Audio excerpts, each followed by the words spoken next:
Yo, what up YouTube? ExplosiveMovement here, back again with another video, and today I'm going to be talking about some training principles that you can use when you're trying to run faster, and this can also be applied to jumping higher.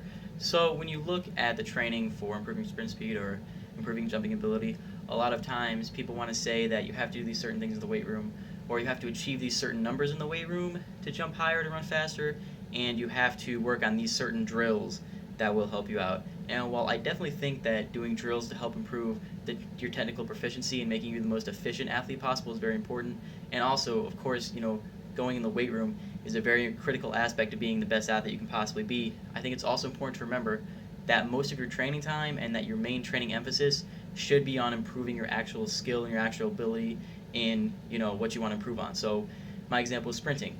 Your main emphasis should be on doing high intensity sprints and making sure you're doing them to the best of your abilities.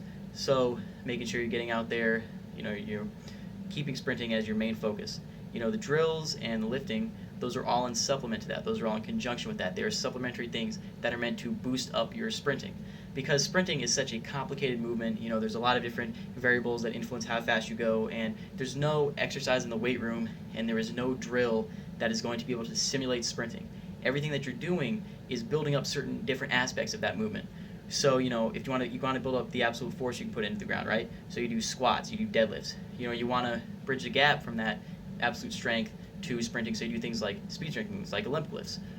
You want to build up your posterior chain to make yourself stronger in that area, especially if it's weak, which a lot of athletes have that problem. So you do isolation movements like straight leg deadlifts, hamstring curls, glute ham raises, hip thrusts, those type of isolation movements that really work on the muscles in the posterior chain that will help improve your sprinting performance as well as your jumping performance. However, when you think about that, like I said, sprinting along with jumping, it's such a complex movement in terms of all the different levers and all the different things happening and like how force application applies to people. So you can't say like, hey, if I'm doing this in the weight room, I'm automatically going to see improvement in terms of my sprinting. That can happen if you're sprinting or jumping consistently, if you're working on things that are doing that. So doing things like high intensity plyometrics can help if you're in the off season and like it's kind of cold out, so you can't really sprint that much. Doing things like plyometrics can help out a lot. But if you have the necessary facilities, or the weather's nice enough outside, it's important to remember that if you want to get faster or you want to jump higher, you have to work a lot. You have to work a lot on the actual skill that you're trying to improve. So for sprinting, you want to make sure you're doing your accelerations. You want to make sure you're doing your maximum velocity work. You want to make sure you're doing your speed endurance work. Those things come first in your training. Those are the most important things. Everything else is for the purpose of building those things up.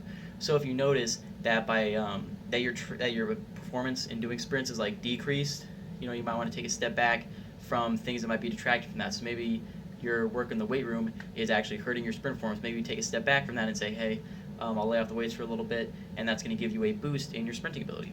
So basically, what I'm trying to emphasize is that when you're training for such a complex movement like jumping or sprinting, it's important that your main emphasis and that your primary focus in training is actually on that movement itself.